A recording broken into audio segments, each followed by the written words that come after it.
सभी लोगों का प्रयागराज में हार्दिक स्वागत करता हूं और आप लोगों से चाहूंगा, मेरा भी प्रयागराज में पहली बार है, एक बार आप लोग मेरा भी स्वागत करें।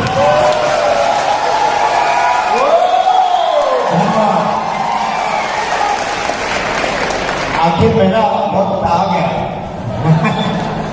मुझे तो लग रहा था कि आज इतने लीडर्स हो गए। मैं सोचता हूं कि आने वाले समय में जब ये पूरा हॉल ही क्राउन डायमंड से भरा होगा तब कितना बड़ा प्रोग्राम होगा।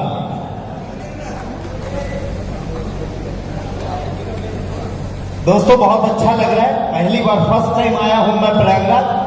बहुत सारे लोग बहुत दूर दूर से आए हैं, मैं समझता हूं, लेकिन मैं भी 1700-1800 किलोमीटर दूर से आया हूं। आप भी इस बात को समझें।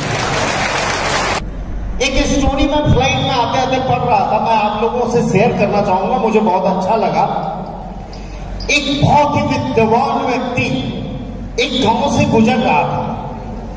अचानक उसे याद आई कि अरे यार, इस गांव में तो मेरा पुराना मित्र रहता है, जैसे कृष्ण को सुदामा की याद आती है। तो बोला 10 किलोमीटर का ही दूरी है, मैं इधर से जा ही रहा हूं, तो उस मित्र से मिलते हुए चलता हूं। अभी तो बहुत बदल गया होगा, पहले तो बहुत गरीब था। जाते जाते जब वो मित्र के घर में गया तो पता चला अभी भी हालत वही है, वही झोपड़ा में रह रहा है। 3 भाई हैं, एक बड़ा भाई, एक छोटा भाई और एक वो उसका मित्र। तीनों भाई मेहनत में कोई कमी नहीं है। मेहनत क्या करते थे ये बताता हूं। उनके घर के बाहर ही फली लगा हुआ था, फली का पेड़। वो लोग सुबह सुबह उठते थे, जल्दी एकदम, बहुत मेहनत करते थे।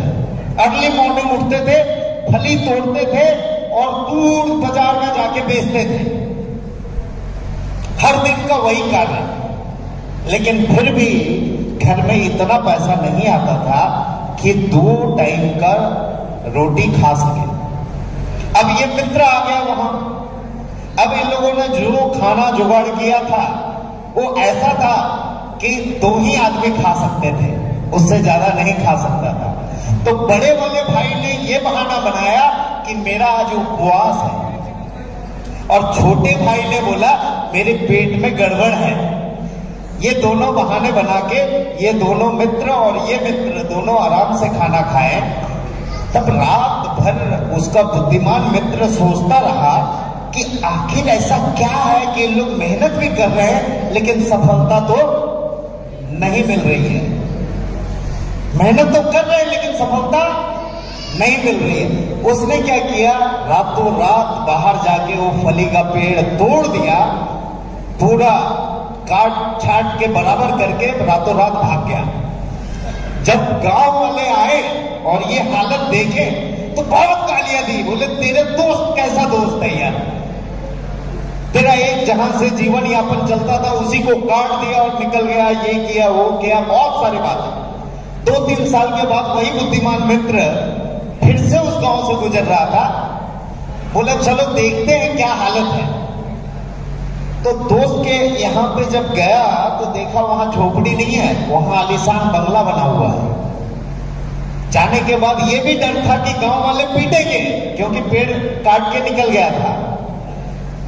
तो देखा तीनों भाई आके उसके पैर में गिर गए और बोले अगर तू वो फली नहीं काटता तो हम बाहर की दुनिया देख नहीं पाते और ये अचीवमेंट नहीं हो पाता। मेरा कहने का तात्पर्य यह है दोस्त कि शायद आप किसी संकुचित जगह पे अटके हुए हैं। बाहर की दुनिया दिखाने के लिए ये प्रोग्राम आपको लाया गया है, आपके शहर में, आपके अपने शहर में, और ये सहारा लेके आप भी अपने जीवन में सफलता हासिल कर सकते हो। ये इलाहाबाद वाली तालियां नहीं लग रही है,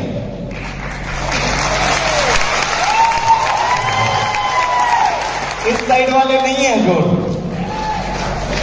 इस साइड वाले का इलाहाबाद में अभी एक नियम आ गया है कि महाराष्ट्र से खासकर कोई आएगा तो कोरोना टेस्ट करना पड़ेगा।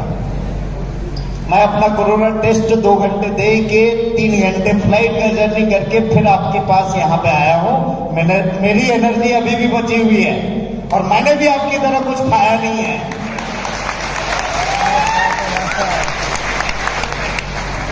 दोस्तों, एक और स्टोरी बताना चाहूंगा। कई बार मैं देखता हूं कि ज्वाइन तो कई लोग करते हैं, कोई अपलाइन भी होते हैं, कोई डाउनलाइन भी होते हैं, कोई बीच में होता है, लेकिन कुछ ही लोग सफल हो जाते हैं, कुछ नहीं हो पाते। ऐसा क्यों? जंगल तो सभी लोग जानते होंगे। जंगल में सबसे बड़ा प्राणी, सबसे बड़ा जानवर कौन?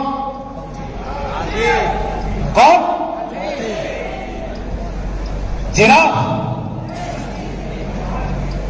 जिराफ सबसे लंबा प्राणी। सबसे बलवान प्राणी कौन? हाथी। बहुत सही। सबसे तेज प्राणी कौन? चीता। सबसे अक्लमंद प्राणी कौन? चिंपैंजी। लेकिन जंगल का राजा कौन? आप सभी शेर हो। एक बार अपनी शेर की दहाड़ दिखाइए मुझे। क्या बात है। तो दोस्तों, मेरा कहने का मकसद ये था कि शेर में वो कोई खासियत नहीं है। न तो वो सबसे बड़ा प्राणी है जंगल का, न तो वो सबसे बलवान प्राणी है जंगल का, न तो वो सबसे तेज प्राणी है जंगल का दिमाग से, और न तो वो भागने में बहुत तेज है। फिर भी राजा कौन है? एक ही चीज है उसके पास, जीतने की एटीट्यूड। और मैं जानता हूं आप सभी लोगों में वो एटीट्यूड है, क्योंकि आप लोग इतने दूर से चल के यहां पे मौजूद हैं। तो मैं ये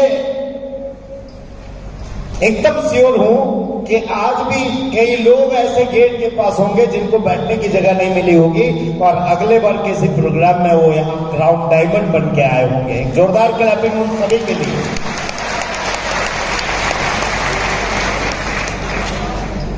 कई लोग ये भी सोचते हैं, मैं एरोनॉटिकल इंजीनियर हूं, मैं आपको बता दूं, ना मैं नेटवर्कर हूं ना आईटी वाले हूं। कई लोग जानते होंगे नेक्स्ट मनी बनाया है तो आईटी इंजीनियर होगा। नहीं, मैं आईटी इंजीनियर नहीं हूं, मैं एरोनॉटिकल इंजीनियर हूं, विमान का इंजीनियर। उसमें एक सब्जेक्ट होता है एवियोनिक्स, यानी उसके ये इलेक्ट्रॉनिक पार्ट वाले। वेलकम, कोई बड़ी बात नहीं हुई। लेकिन मेरी दिशा कुछ और ही थी और भगवान का आदेश कुछ और ही था, इसलिए आप सभी के सामने हूं। एक चीज मैंने सीखा उस सब्जेक्ट से। आपको एक और चीज बता दूं, हमारी एजुकेशन सिस्टम, मैं एजुकेशन सिस्टम को गलत नहीं बोल रहा हूं, आपको ये जान के आश्चर्य होगा कि हमारी जो प्रेजेंट एजुकेशन सिस्टम है, हमारी सफलता में उसकी भागीदारी मात्र 1% की है। कितने परसेंट की? ओनली 1%। 99% आप जो सीखते हो, आप जो करते हो, और आप जिन चीजों को, जिन आदतों को समाते हो, वही आपकी सफलता डिसाइड करता है। यानी जिसके लिए हम 12 साल और 18 साल मेहनत करते हैं, उसकी हमारी सफलता में भागीदारी मात्र 1% होती है। और वो 1% से मैंने क्या सीखा ये मैं बताता हूं। आप लोगों को मालूम है ये हवाई जहाज उड़ती है, ठीक है, हेलीकॉप्टर उड़ती है, और बहुत सारे ऐसे चीजें हैं जो बनाई जाती है, ये एरोडायनेमिक्स के रूल के हिसाब से बनाई जाती है। उसे क्या बोलते हैं? एरोडायनेमिक्स। अगर हवाई जहाज में कोई भी चीज एरोडायनेमिक्स के रूल को फॉलो नहीं करती होगी या हेलीकॉप्टर में नहीं करेगी तो वो उड़ नहीं पाएगी। लेकिन एक बात जान के आश्चर्य होगा, कई बार कई लोग सोचते हैं ये तो बड़े लोगों का बिजनेस है, ये तो भाई वो बोलता है स्टेज में इसीलिए वो बिजनेस कर लेता है, ये तो टेक्निकल नॉलेज है इसलिए बिजनेस कर लेता है। ये टेक्निकल नॉलेज से एक बात याद आई, दुबे बंधुओं के लिए शुरू शुरू में जब ये लोग ज्वाइन किए थे तो ऐसे ऐसे क्वेश्चन मुझे पूछते थे, मैं बोलता था भगलो ये आता है क्या। आज वो लोगों ने एक इतिहास रच दिया, इलाहाबाद में इतना बड़ा प्रोग्राम कर दिया। एक बार जोरदार क्लैपिंग चाहूंगा। मैं कई बार विनोद को बोल चुका हूं, लेकिन मुझे अच्छा लगता है कि कई लोग इमोशन में ले लेते हैं और इस सर ने मेरे को ऐसा कैसे बोल दिया। विनोद मैंने कितने बार आपको डांटा होगा और बहुत बार बुला भला खाया होगा। सर जितनी बार डांटे उसको अलग तरीके से ले लिए। धन्यवाद। तो इनको मैं कई बार ऐसे ऐसे क्वेश्चन लेके आते थे, मैं बोला भगलो तुमको ये भी समझ में नहीं आता, लेकिन आज इन्होंने इतना बड़ा इतिहास बना दिया, तो धन्यवाद करना चाहूंगा इन्हें। हाँ, हम बात कर रहे थे एरोडायनेमिक्स की। एरोडायनेमिक्स के रूल में जो नहीं बैठता है वो उड़ सकता है क्या? एक शब्द में बोलिए, एरोडायनेमिक्स के रूल में जो नहीं बैठता है वो उड़ सकता है क्या? नहीं, इम्पॉसिबल।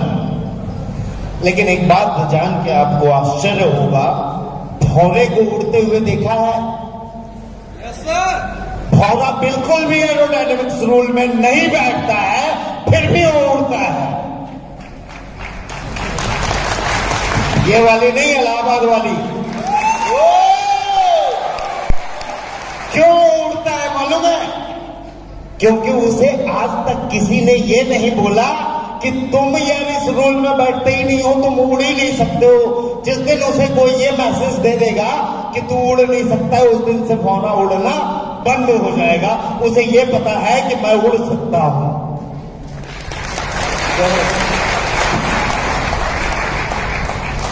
तो दोस्तों, हमारे आसपास भी ऐसे प्राणी होते हैं जो हमें ये बोलते हैं, अरे ये नहीं, तू नहीं कर सकता। और ये सब क्या होता है? ये सब करने वाली चीज नहीं होती है, और वो आपके एरोडायनेमिक्स रूल में नहीं होते हुए आपकी कमियां दिखा देता है कि तुम एरोडायनेमिक्स में नहीं बैठते हो और आप भी कभी जिंदगी में उड़ नहीं सकते हैं। एक बात ध्यान रखिए, आपको उड़ना है और उड़ते रहना है। एक जोरदार क्लैपिंग के साथ मैं अपना यहीं पे विराम करना चाहूंगा और धन्यवाद देना चाहूंगा आप सभी लोगों का, जो आप लोगों का सहयोग मुझे मिला और आप लोगों का इसी तरह सहयोग मिला तो नेक्स्ट मनी में इतनी सारी चीजें लेते आऊंगा कि लाखों की कमाई तो आपको ऐसे ही मिल जाएगी।